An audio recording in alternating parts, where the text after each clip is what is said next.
Title और thumbnail देख के आप समझ चुके हैं कि ये वीडियो किस चीज़ के रिगार्डिंग होने वाला है। क्या आपने ये देखा कि कहीं आप इस फेलियर लूप में तो नहीं फंस रहे हैं? क्या आपकी अप्रोच सेम तो नहीं हो रही है? तो एक एक करके इस पे बात करते हैं। ये बहुत सीरियस टॉपिक है, इसको समझना बहुत ज़रूरी है कि आप कैसे इसमें फंस रहे हैं और क्या प्रॉब्लम्स आ रही है जिसको आप ब्रेक नहीं कर पा रहे हो और आप इस फेलियर लूप को कंटिन्यू करते जा रहे हैं। इसमें मैं प्रूवन सॉल्यूशन बताने वाली हूँ कि क्या आपको फॉलो करके इस लूप से आपको बाहर निकलना है। तो चलिए एक एक करके बात करते हैं। ये फेलियर लूप स्टार्ट कहाँ से होता है? आपका रिजल्ट आया, आप एक बार फेल हुए, फिर आपका एक बार फेल होने के बाद कॉन्फिडेंस लो होता है, उसके बाद आपका मोटिवेशन, सेल्फ बिलीव्स, आपके सेल्फ डाउट स्टार्ट हो जाते हैं, सेल्फ बिलीव कम हो जाता है, आपका लॉस हो जाता है। इसके बाद आपका इरेगुलर स्टडीज़, प्रोक्रास्टिनेशन, आज नहीं समझ में आ रहा आगे क्या करना है, कोई चीज़ नहीं समझ में आ रही तो आपने छोड़ दिया, आपने पैनिक किया। लास्ट में जब सोचते सोचते टाइम निकल गया, 10-20 दिन बच रहे हैं, तो फिर आप क्या कर रहे हो? पैनिक करके पढ़ाई कर रहे हो। तो रिजल्ट क्या होने वाला है? रिजल्ट यही होगा, पैनिक करोगे, सेम पैटर्न फॉलो करोगे तो आप फिर से फेल होगे। अब ये धीरे धीरे करके लूप बन जाता है, आपका फेलियर लूप में कन्वर्ट हो जाता है। ये सेम चीज़ वैसे ही रिजल्ट आ रहा है, आपका कॉन्फिडेंस दिन पे दिन और लो होते जा रहा है, आपका सेल्फ बिलीव, मोटिवेशन ख़त्म होते जा रहा है। इसके बाद डाउट्स बढ़ रहे हैं, सेल्फ डाउट्स बढ़ रहे हैं, आपकी इरेगुलर स्टडी हो रही है, प्रोक्रास्टिनेशन और ज़्यादा बढ़ रहा है, ओवर थिंकिंग और ज़्यादा बढ़ रही है। तो अगर आप सेम चीज़ अभी भी कर रहे हो ना, वही सेम चीज़, और आप सोच रहे हो मैं बहुत अच्छे से पढ़ाई करूँगा और बस आप पढ़ने बैठ जा रहे हो, आप कोई भी नहीं ये देख रहे हो कि आप क्या सेम पैटर्न में जा रहे हो फॉर, अगर आप same strategy, same pattern follow कर रहे हो तो क्या एंड रिजल्ट होगा? आप फेल ही हो गए। इस बार भी आप लिख के रख लो कि May 26 में आप फेल ही होने वाले हो। बात बुरी लग सकती है, लेकिन अगर आप सेम चीज़ कर रहे हो, 12 दिन 10 दिन हो चुके हैं आपके रिजल्ट आए हुए, आप सेम स्ट्रेटेजी, सेम पैटर्न में आप फिर से फॉलो हो रहे हो, आप अपना एनालिसिस नहीं कर रहे हो, तो आप फेल होने वाले हो, कोई नहीं बचा सकता और ये लूप आपका कंटिन्यू होगा एंडलेसली। अगर आपको अपने आप को इससे निकालना है तो आपको बहुत सारी चीज़ों की क्लैरिटी चाहिए दिमाग में और उसको आपको इम्प्लीमेंट करना है, नहीं तो आपको इस लूप में से कोई नहीं निकाल सकता। आप फेल हो गए, सेम वही स्ट्रेटेजीज फॉलो करोगे, रिजल्ट आएगा, फेल हुए, ओवर थिंकिंग, प्रोक्रास्टिनेशन में दिन वेस्ट करोगे, उसके बाद लास्ट के जो 10-15 दिन 20 दिन बचेंगे उसमें पढ़ाई करोगे और एंड रिजल्ट फिर से क्या होगा? फेल होगा। आपको ये चीज़ बहुत बुरी लग सकती है, मेरी ऐसी बोलने की बातें बहुत बुरी लग सकती है, लेकिन क्या आपने ये नहीं किया कि आपने अपने इंपॉर्टेंट फंक्शन छोड़े? 10 से 12 घंटे आप पढ़ाई किए हो, आंखें जलन कर रही हैं, बॉडी पेन हो रहा है, आप कहीं घूमने नहीं गए हो इतने दिन से, आप उसी एक कमरे में बैठ के लगातार अपने डेस्क पे पढ़ रहे हो। क्या आपने पढ़ाई नहीं करी? सब किया है आपने, लेकिन आप फिर भी फेल हो रहे हो क्योंकि आप उस पैटर्न को नहीं समझ रहे हो। आप कहीं ना कहीं एंड तक जाते जाते उसी पैटर्न में फॉलो कर रहे हो। तो आप उस पैटर्न को तोड़ोगे, अपना इम्प्रूवमेंट करोगे। आपको ये समझना है आपका सेल्फ एनालिसिस के साथ साथ कि आपको कहाँ वर्क करना है। आप अपने दिमाग में इतना ओवर थिंक करते हो, इतना प्रोक्रास्टिनेट करते हो कि आप कोई एंड रिजल्ट पे आपकी मिस्टेक्स नहीं समझ पाते हो, कोई एंड रिजल्ट पे नहीं पहुंच पाते हो। अपना दिमाग जितना शांत रहोगे उतने अच्छे डिसीजन मेकिंग होगी, उतनी अच्छे थॉट्स आएंगे और उतना अच्छा आपका एंड रिजल्ट होगा। इसीलिए अगर आप सेम चीज़ कर रहे हो तो आप फेल होने वाले हो May 26 में। इट्स अ बिटर ट्रूथ, लेकिन यही होने वाला है। आपके 10 दिन हो गए हैं, आप एक अभी बैठे बैठे इस वीडियो को पॉज करो और आप एनालिसिस करो कि आपने अभी 10 दिन में क्या चेंज किया जो आपने पिछले नहीं किया था। अगर आप अभी भी सेम कर रहे हो तो आपका May 26 का रिजल्ट फेल ही होने वाला है। ठीक है, आपको ये समझने की ज़रूरत है कि क्या गलतियां हुई हैं और क्या उसका सॉल्यूशन है। आपने क्या वीडियो नहीं देखे इससे पहले टीचर्स के? आपने क्या यूट्यूब के सारे वीडियो नहीं छान मारे? क्या हुआ उसका? आपने इम्प्लीमेंट नहीं किया तो क्या हुआ? अभी भी रिजल्ट फेल ही हुआ। तो इस आपको साइकिल को ब्रेक करने के लिए सबसे पहले एक एक चीज़ पे समझना होगा और एक एक चीज़ पे स्टेप बाय स्टेप आपको उस पर वर्क करना होगा। अभी भी टाइम है, इस चीज़ को समझो, उस पर वर्क करो और आपका May 26 का रिजल्ट आप उसको सक्सेसफुल में बदल लो। आपको अनसक्सेसफुल रिजल्ट नहीं चाहिए। ये चीज़ को ब्रेक करो, कब तक इसमें फंसे रहोगे? ठीक है, तो एक एक करके हम बात करते हैं कि प्रॉब्लम क्या स्टार्ट होती है। एक बार फेलियर रूप में आप गए तो आपकी प्रॉब्लम कहाँ से स्टार्ट होगी? आपकी प्रॉब्लम होगी ओवर थिंकिंग से आपको clarity, lack of clarity start होने लगेगी। कुछ समझ ही नहीं आएगा कि नेक्स्ट क्या करना है, कहाँ से स्टार्ट करूँ, क्या करूँ, क्योंकि ओवर थिंकिंग में आप दबते जाओगे, आपका दिमाग खत्म होते जाएगा, आपको ख़त्म कर देगा ओवर थिंकिंग तो सबसे बड़ी जड़ है आपकी फेलियर रूप में फंसे रहने की। इसके बाद आपको स्ट्रेस होगा, फिर ओवर थिंकिंग के कारण आप डिसीजन मेकिंग एबिलिटी आपकी बिल्कुल ख़त्म हो जाएगी। आप कुछ डिसाइड ही नहीं कर पाओगे, सब चीज़ें फैली पड़ी होंगी, आपको समझ नहीं आएगी कहाँ से स्टार्ट करूँ, क्या करूँ, एक ग्रुप दूँ, 2 ग्रुप दूँ, कौन सा सब्जेक्ट में मेरे को ज़्यादा वर्क करने की ज़रूरत है, क्या है, कोई भी डिसीजन मेकिंग आपकी नहीं होगी। अब फिर उसके बाद आपका प्रोक्रास्टिनेशन आएगा कि आज समझ में नहीं आ रहा है, कल से करूँगा, कल से करूँगी। नहीं, आप प्रोक्रास्टिनेशन में तो जीवन झंड हो जाएगा, सिंपल सी बात है। अब फिर उसके बाद कंपैरिजन स्टार्ट होता है क्योंकि आपके फ्रेंड्स कुछ आगे निकल चुके हैं, कुछ पीछे रह गए हैं, आपके पास कोई बात करने के लिए नहीं है, लेकिन आप बस एक जगह बैठ के आप सिर्फ कंपैरिजन करते हो। कंपैरिजन ख़त्म कर देगा आपको, ख़त्म कर देगा आपकी लाइफ को। अब उसके बाद नेक्स्ट क्या होता है, सेम स्टडी पैटर्न फॉलो करोगे, क्योंकि एंड में पैनिक होगा। पैनिक करोगे आप, सेम वही अपनी स्टडी मटेरियल उठाओगे, वही सेम बुक्स उठाओगे, सेम क्वेश्चन बैंक उठाओगे और आप बस उसको सॉल्व करने बैठ जाओगे। और अच्छे से पढ़ाई का क्या मतलब होता है, पढ़ाई आपने तो पहले भी करी थी, लेकिन इसका मतलब ये थोड़ी ना कि और अच्छे से करने का क्या मतलब होगा, क्या और अच्छा कर लोगे आप। अगर अपना पैटर्न नहीं चेंज करो, सेम बुक से सेम रिजल्ट आएगा। अगर आपको बुक्स वही फॉलो करना है तो आपको रिविजन वही वीडियो देखना है।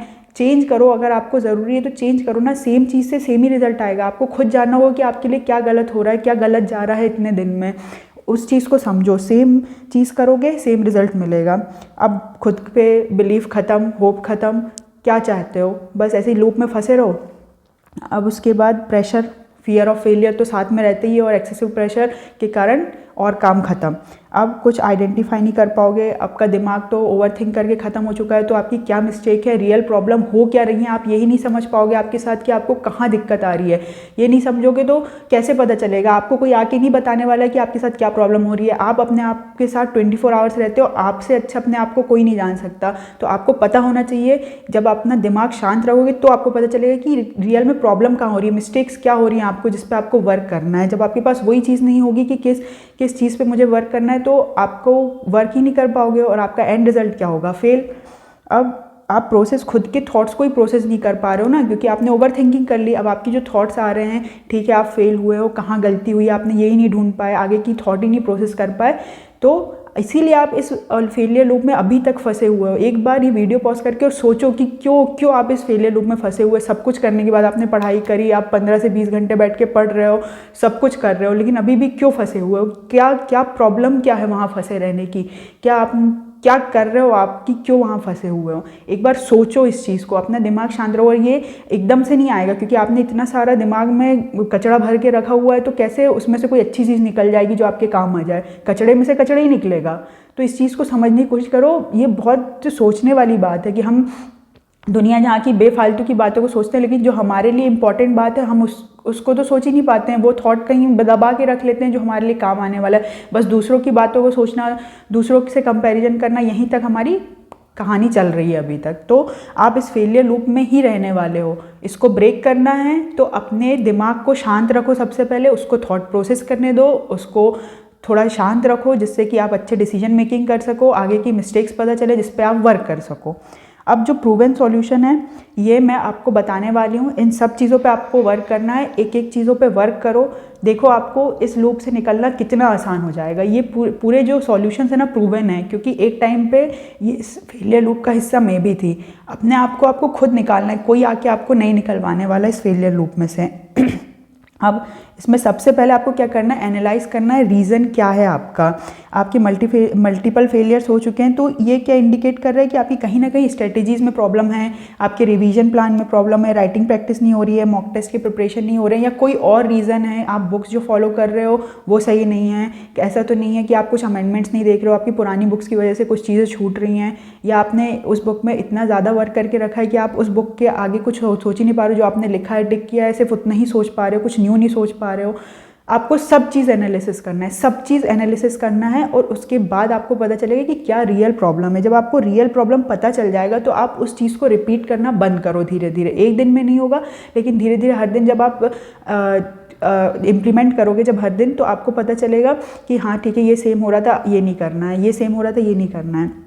आपके एनालिसिस का बहुत बड़ा पार्ट होगा आपके फेलियर लूप से निकलना, और ये एनालिसिस तब सही से होगा, फ्रूटफुल होगा, जब आप अपना दिमाग शांत रखोगे।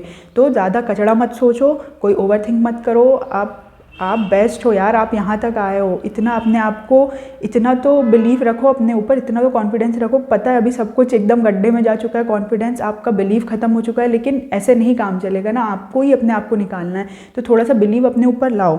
सबसे पहले आपका जो स्टडी पैटर्न था वो सबसे पहले बंद करो रिपीट करना। बहुत से स्टूडेंट ना रिपीट करते हैं सेम मेथड, फेलियर के बाद जो प्रीवियसली स्ट्रेटेजीज आपने बनाई थी वो अगर वर्क नहीं कर रही तो सबसे इंपॉर्टेंट है चेंज करो स्टडी अप्रोच को, अपना क्विक डिसीजन मेकिंग लो, फटाफट चेंज करो। आपको समझ में आ गया कि नहीं ये मैं जो फॉलो कर रहा था, पैटर्न फॉलो कर रहा था, रिविजन पैटर्न फॉलो कर रही थी वो गलत आ रहा है, चेंज, तुरंत चेंज, हर दिन चेंज करो, हर दिन चेंज करो। इसके लिए बहुत ज़्यादा आपको सोचने की ज़रूरत नहीं है, बस एक बार आपने सोचा, डिसीजन लिया, उस पर स्टिक रहो, चेंज करो फटाफट।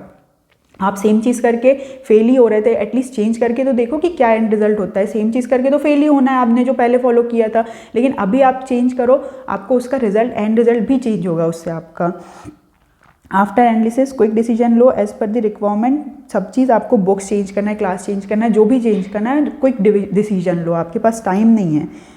अब इसके बाद ये बहुत इंपॉर्टेंट है, इस चीज़ को समझना कि ये रूल क्या है, 1-3-5 रूल जो मैंने भी फॉलो किया था और आपको भी बता रही हूँ, बहुत इजी है, इससे बहुत सारी चीज़ें आपकी सॉल्व हो जाएंगी जो प्रॉब्लम्स आपके साथ चल रही हैं।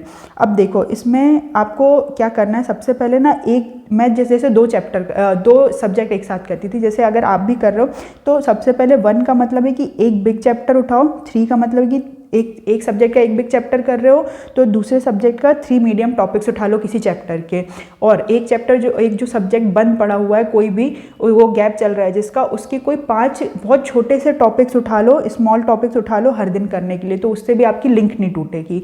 तो एक दिन में आप 3 सब्जेक्ट भी हो जाएगा, एक सब्जेक्ट का लिंक भी नहीं टूटेगा और आप आराम से सब चीज़ों को एक दिन में मैनेज कर पाओगे। एग्जाम्पल के लिए मैंने बताया जैसे कि आपने उठाया है 109, इंडेक्स का 109 बहुत बड़ा है तो आपने एफआर में 109 कर रहे हो आप।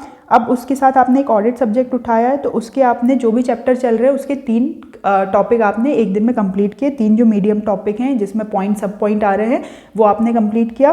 तो उस दिन शाम होते होते तक आपको क्या करना है, एएफएम का कोई फॉर्मूला शीट रिवाइज कर लो, शॉर्ट नोट्स रिवाइज कर लो, कॉन्सेप्ट नोट्स जो आपने बनाए हैं, या आपके जो थ्योरी चैप्टर है उसके कोई 5 स्मॉल टॉपिक्स पढ़ लो। तो उससे क्या होगा, आपका एएफएम भी नहीं छूटेगा, एफआर के आप बड़ा चैप्टर कर ही रहे हो वो जल्दी से निपट जाएगा, और ऑडिट का आपका 3 मीडियम टॉपिक्स आपके किसी भी चैप्टर के कंप्लीट होते जाएंगे। फिर एफआर में आप कोई छोटा चैप्टर उठाओगे तो ऑडिट का कोई बड़ा चैप्टर उठा लेना, पी उठा लेना, एसेज उठा लेना, और एएफएम की शीट्स कर लेना। तो ये ऐसे कॉम्बिनेशन बैठा हुआ, इस रूल को फॉलो करो, 1-3-5 रूल को, जिससे आपको क्लियरिटी मिले कि एक दिन में आपको क्या क्या करना है। बहुत दोनों सब्जेक्ट के कोई बड़े चैप्टर उठा लोगे, एक दिन में एक सब्जेक्ट करोगे तो ये होगा कि एक बार एक सब्जेक्ट कर लिया, पूरा 7 दिन में आपने एक सब्जेक्ट सपोज करो निपटा लिया, उसके बाद आपने नेक्स्ट सब्जेक्ट उठाया तो आप पिछला सब्जेक्ट से तो लिंक ही टूट रहा है आपका गैप में। तो इस चीज़ को चेंज करो, हर सब्जेक्ट से लिंक में रहो। टाइम कम है, मुश्किल से 50 दिन बचे हुए हैं, तो हर सब्जेक्ट को लिंक में रखो, अपने गैप बिल्कुल मत होने देना, क्योंकि आपको किसी से भी गैप नहीं होना है, किसी भी सब्जेक्ट का गैप मत आने देना, क्योंकि उससे क्या होगा, एंड में जब आप रिवाइज करोगे 1.5 डे में या फिर उसके बाद जब भी उस सब्जेक्ट को उठाओगे तो ऐसा नहीं लगेगा कि कोई चीज़ छूट रही है या फिर नई लग रही है, नई न्यू लग रही है आपको। आप लिंक में रहोगे तो कोई भी चीज़ न्यू नहीं लगेगी, आपको ऐसा लगेगा करा हुआ है सब कुछ, आप कर लोगे फटाफट जब नेक्स्ट रिवीजन के लिए उठाओगे तो इससे आपका नेक्स्ट रिवीजन का टाइम सेव होगा। ये रूल ज़रूर फॉलो करना, ये आप जब फॉलो करोगे तो आपको खुद समझ में आएगा कि क्या चेंज हो रहा है। अब इसके बाद momentum rule to build confidence. अब आपका कॉन्फिडेंस तो गड्ढे में चला ही गया है, तो आप क्या करो, इसको कॉन्फिडेंस बिल्ड करने के सबसे बेस्ट तरीका, बेस्ट ऑफ द बेस्ट तरीका ये है कि जब आप अपने डेली टारगेट्स कंप्लीट करते हो ना, अचीव कर लेते हो, ये आपको अलग तरीके का कॉन्फिडेंस देता है। आपने जो भी टारगेट आज रात में बनाए हैं, आज सोने से पहले एक तो टारगेट आपके सोने से पहले बन जाने चाहिए कि कल आपको क्या करना है, जिससे कि नेक्स्ट डे की प्रिपरेशन आपकी पहले से हो जाए, आपको पता रहे कि सुबह उठ के आपको क्या क्या करना है, आपका डे कैसे लाइन अप है। आपने जब डेली टारगेट बनाया और अचीवेबल बनाओ, रियल बनाओ, ऐसा नहीं कि 4-5 चैप्टर आपने रख लिया जो अचीव ही नहीं कर सकते, तो वो और डिमोटिवेट करता है। उतना बनाओ जितना आप अचीव कर सकते हो, धीरे धीरे उसको बढ़ाएंगे अपन। अब जब आपने डेली टारगेट बना लिया, नेक्स्ट डे आप उठोगे, डेली टारगेट उठाओ, क्या करना है आपको, जब उसको टिक करते जाओ, ऐसा बनाओ कि आप उसको टिक करते जाओ, ये कंप्लीट हो गई। और जब एंड में आप देखोगे ना आपका पूरा टिक किया हुआ है, आपने डेली टारगेट अचीव कर लिया है, आपको ये अलग कॉन्फिडेंस देगा।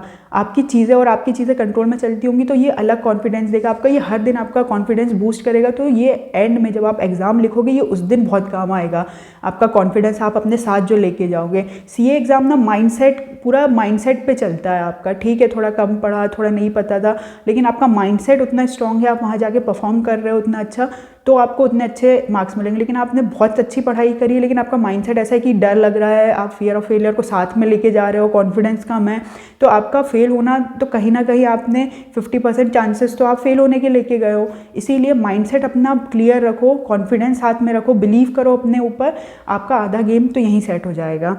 तो जो फेलियर लूप के साथ ये सारी चीज़ें आती हैं ना, इन सबको एक तरफ करो और एक एक करके इन चीज़ों पे वर्क करो। ये मोमेंटम रूल बहुत अच्छा है कॉन्फिडेंस बूस्ट करने के लिए। यहाँ आपका रिवीजन और आपकी जो स्ट्रेटजीज में प्रॉब्लम आ रही है 3rd पॉइंट में वो कवर हो जाएगा, और 4th पॉइंट में आपका कॉन्फिडेंस बिल्ड होगा डे बाय डे। ऐसे करते करते जब आप 1 हफ्ते 2 हफ्ते का जब आप डेली टारगेट अचीव कर लोगे तो देखना आपका माइंडसेट धीरे धीरे चेंज होते जाएगा, आपका कॉन्फिडेंस धीरे धीरे बिल्डअप होते जाएगा। अब इसके बाद एक ये समरी रूल है बिग चैप्टर्स के लिए।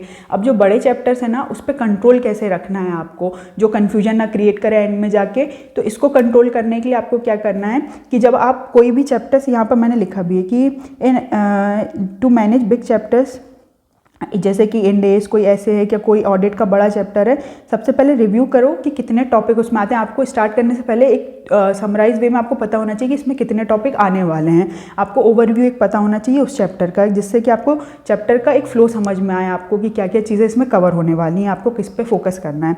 अब जब आप आइडेंटिफाई करोगे इंपॉर्टेंट, रिवीजन स्टार्ट करोगे तो आपको धीरे धीरे समझ में आएगा कि हर एक टॉपिक इंपॉर्टेंट नहीं है, कुछ टॉपिक ऐसे ही दिए हुए हैं, कुछ समझाने के लिए दिए हुए हैं, वो इंपॉर्टेंट नहीं है। तो जो रिवीजन के टाइम का आपको इंपॉर्टेंट लगे उस पॉइंट को आप टिक करते चलना उस लिस्ट में।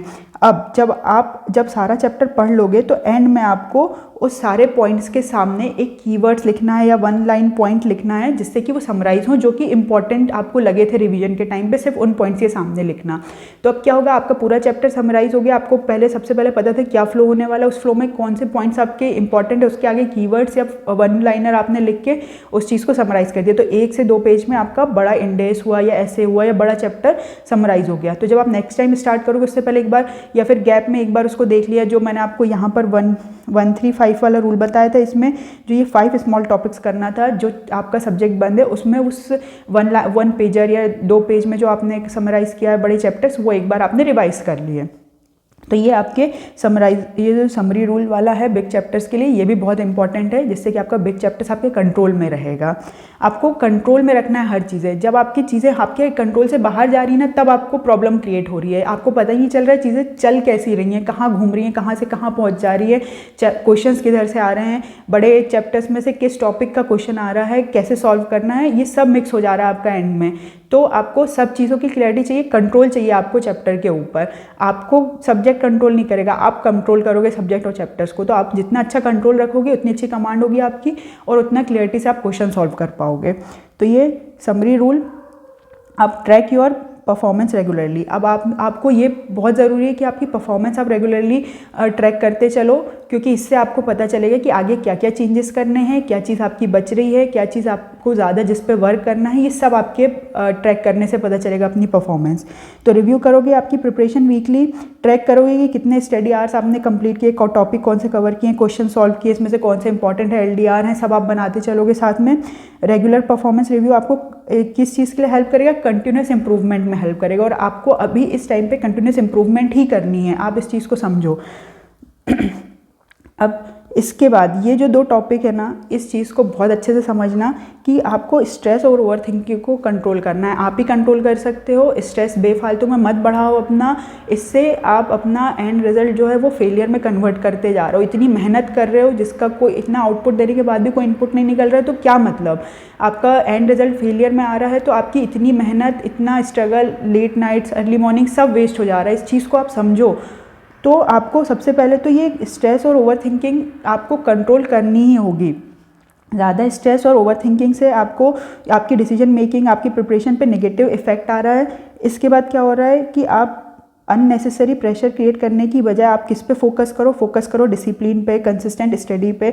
अब आप डेवलप करो अपनी हेल्थी हैबिट। अगर आपको बहुत ज़्यादा ओवर थिंकिंग हो रही है, स्ट्रेस हो रहा है, तो थोड़ा सा आप मैनेज करने के लिए क्या करो, योगा करो, मेडिटेशन करो, कुछ अर्ली मॉर्निंग या फिर इवनिंग में आप थोड़ा सा वॉक पे जाओ। ये सारी चीज़ें पे आपको फोकस करना पड़ेगा। आपको अपनी हेल्दी हैबिट्स पे फोकस करनी पड़ेगी। अच्छा खाओ, पानी पियो, टाइम से सो, सुबह जल्दी उठो। अगर आप अर्ली मॉर्निंग के शेड्यूल्स फॉलो कर रहे हो या लेट नाइट कर रहे हो तो आप प्रॉपर नींद लो। नींद लेना भी बहुत इंपॉर्टेंट है, ये आपका स्ट्रेस कम करेगा। इसके बाद अपने आप को कंपेयर करना छोड़ दो भाई। अपने आप को कंपेयर, सबकी स्टोरी इधर अलग चल रही है, अपने आप को कंपेयर मत करो किसी से। Everyone has their own timelines for achieving the success. समझो इस चीज़ को, सबका अपना अपना टाइमलाइन चल रहा है। आप अपने ऊपर वर्क करो। आप किसी की स्टोरी का पार्ट नहीं बन सकते। ये आपकी स्टोरी चल रही है, आपको इसका पार्ट बनना है। अवॉइड करो कंपेयर करना, कंपैरिजन ट्रैप में मत फंसो। आप क्या करो, अपनी करेंट प्रोग्रेस पे फोकस करो। अपने आप को कंपेयर करो, पास्ट परफॉर्मेंस से फोकस करो, अपने इम्प्रूवमेंट पे खुद को कंपेयर करो कि कल आप क्या थे, आज क्या कर रहे हो, कैसे चेंज कर सकते हो और इम्प्रूव कैसे करते हो। खुद का कंपैरिजन खुद से करो। अब क्या ना, कंपैरिजन किल करता है आपकी खुद की इंडिविजुअलिटी को किल कर देता है comparison. You are one of a kind. आप इंडिविजुअल, आप वन ऑफ अ काइंड हो। आप क्यों किसी और का कंपेयर करके अपनी इंडिविजुअलिटी को ख़त्म कर रहे हो। कंपेयर मत करो। और ना, ये आपकी स्टोरी चल रही है और आप इसके हीरो। मैंने इसको इसीलिए मेंशन किया, ये आपकी स्टोरी है यार, आप इसके हीरो। क्यों आपको किसी और की लाइफ का साइड कैरेक्टर बनना है? जब आपके पास आपकी लाइफ के लीड रोल में हो तो आप क्यों किसी और की लाइफ का साइड कैरेक्टर बनने जा रहे हो? आप अपने आप पे फोकस करो। आपको हर दिन बनना है, आपको उस चीज़ को अचीव करना है। किसी और की लाइफ मत जियो, आपको अपनी लाइफ जीना है। कंपैरिजन आज से ही ख़त्म करो। इसको ख़त्म कर दोगे तो देखना, जिस दिन आप कंपैरिजन बंद कर दोगे आपको और क्लैरिटी मिलेगी, आपकी लाइफ और आसान हो जाएगी। ये जब आप फेलियर लूप में फंसते हो ना, सबसे बड़ी प्रॉब्लम यही होती है कि कंपैरिजन के लूप में भी फंसते हो आप साथ में, ओवर थिंकिंग के लूप में फंस जाते हो आप साथ में। अभी आप बंद करो और सोचो कि आप कंपेयर कर रहे थे कि नहीं कर रहे थे। आप इस ओवर थिंकिंग को कैसे कम करोगे? एक्शन से ही कम होगी। ओवर थिंकिंग और किसी चीज़ से नहीं बंद हो सकती। ओवर थिंकिंग और प्रोक्रास्टिनेशन को बंद करना है, ख़त्म करना है, तो आप एक्शन लेना स्टार्ट कर दो। बैठे रहोगे, सोचते रहोगे तो कभी सोचना तो कभी ख़त्म नहीं होगा। अब stay consistent and patient and confident. समझो इस चीज़ को। सीए एग्ज़ाम ना सिर्फ नॉलेज के बारे में नहीं है, ये माइंडसेट के भी बारे में है। अपना दिमाग जितना काम रखोगे, फ्री रखोगे अननेसेसरी प्रेशर से, उतना अच्छा आपका माइंड परफॉर्म करेगा एग्ज़ाम में। डेली आपके टारगेट्स जो आपने बनाया उसको अचीव करने में कंसिस्टेंट रहो, प्रिपरेशन के साथ कॉन्फिडेंट रहो। बिलीव करना स्टार्ट कर दो अपने ऊपर, बिलीव करना स्टार्ट कर दो अपने ऊपर। आप ही थे। एक चीज़ ये मैं आपके लिए लिख के लेके आई हूँ स्पेसिफिकली कि remember you have already the capability. आपके पास वो कैपेबिलिटी थी। Sometimes you just need someone to remind you that you can do it. आपको ज़रूरत पड़ रही है क्योंकि आप कहीं ना कहीं अपने आप को भूल चुके हो। आपको कोई ना कोई आके रिमाइंड करा दे कि भाई आप ही थे जिसने फाउंडेशन निकाला, आप ही थे जिसने इंटर निकाला। आप उस टाइम पे आप क्या कर रहे थे, एग्ज़ाम, आप कॉलेज का एग्ज़ाम भी दे रहे थे, उसके साथ आपने इंटर भी मैनेज किया, आपने अपनी आर्टिकलशिप कंप्लीट करी। ये सारी चीज़ें आपने करी है। You are the one who clear the CA foundation exam, आप ही थे, आपने ही किया है। You are the one who clear intermediate कब often while managing your college exam and other responsibilities. आपने सब कुछ करने के साथ आपने सीए इंटर निकाला, उसका भी प्रेशर आपने झेला है, आप ही थे वो। You are the one who compare articleship and handle all the pressure of this journey. Articleship का प्रेशर कितना ज़्यादा होता है आपने वो भी झेला है। अब आप इतने दूर तक आ गए हो, इतना तो which means you are capable and deserving. आप इतने यहाँ तक आ गए हो ना, तो आपसे डिजर्विंग तो कोई है ही नहीं। इस चीज़ को समझो। आपने इतना चीज़, इतनी जर्नी आपने अपनी जो देखी है, आपने उसको कंप्लीट किया है, यहाँ तक आए हो, तो आपसे ज़्यादा डिजर्विंग और कौन होगा? ये यहाँ तक आने का लोगों का ड्रीम होता है, फाइनल के एग्ज़ाम देना, इंटर के एग्ज़ाम देना। तो इस चीज़ को आप समझो, इस चीज़ को। अब आप यार चलते रहो। आप एक ही चीज़ कर सकते हो, रुको मत, चलते रहो। थोड़ा पेशेंस रखो कि कई बार एग्ज़ाम आईसीआई का नहीं है, ये हो सकता है ये एग्ज़ाम भगवान ले रहे हो आपसे, ये भी हो सकता है ना। आपको कोई नई चीज़, कुछ और अच्छी चीज़ सिखाने के लिए आपको ऐसा लगता है यार सब तो कर लिया, उसके बाद भी नहीं निकल रहा है, तो कहीं ना कहीं ये चीज़, एग्ज़ाम कहीं और चल रहा है। इस चीज़ को समझो आप। Keep going and stay patient. Sometimes delay happens for a reason. It may feel like the exam is testing you, but perhaps life is preparing you for something better. Life आपको ना किसी अच्छी चीज़ के लिए प्रिपेयर कर रहा है, कोई और चीज़ के लिए आपको प्रिपेयर कर रहा है, आपको अभी नहीं समझ में आ रहा, अगर सब चीज़ अभी समझ में आ गई तो फिर कैसे काम चलेगा। सब अभी पता चल जाएगा तो फिर हम आराम से बैठ के नहीं है कि हाँ नहीं हमें तो पता चल गया कि आगे क्या होने वाला है। इसीलिए बोल रही हूँ कि इतना सब बताना है। इसका कंक्लूजन यही है कि इस फेलियर लूप से आपको कोई नहीं निकाल सकता, आप हैं, आपको ही अपने ऊपर वर्क करना है। सिर्फ बात सिंपल से इतनी है, ये सारी चीज़ें आप फॉलो करो। इसमें जब आप धीरे धीरे फॉलो करोगे और क्लियरिटी मिलती जाएगी, आप अपने हिसाब से कोई चीज़ ऐड ऑन करोगे। बस आपको एक्शन लेना है। एंड में यही एक कंक्लूजन है कि आपको एक्शन लेना है, आप ही हो, कोई नहीं आने वाला आपको इस फेलियर लूप से निकालने के लिए, आप ही अपने आप को निकाल सकते हो। आपने बहुत सारे टीचर्स देख लिए होंगे, आपके फ्रेंड्स, सबकी बात आपने सुन ली होगी, लेकिन कोई नहीं आने वाला आपको निकालने के लिए इस फेलियर लूप से। आपको ही वर्क करना है, आप ही निकलोगे इस फेलियर लूप से, बस ये बात क्लियर है। अगर आपको ही निकालना है, आपको ही अपनी लाइफ बेटर बनानी है, आपको ही अपना फेलियर का रिजल्ट सक्सेसफुल में करना है, कन्वर्ट करना है, तो आपको आज से वर्क करना स्टार्ट कर देना है। सिंपल बात ये है, कोई और बात नहीं है इसके आगे। इसके साथ ही ये वीडियो मैं एंड कर रही हूँ।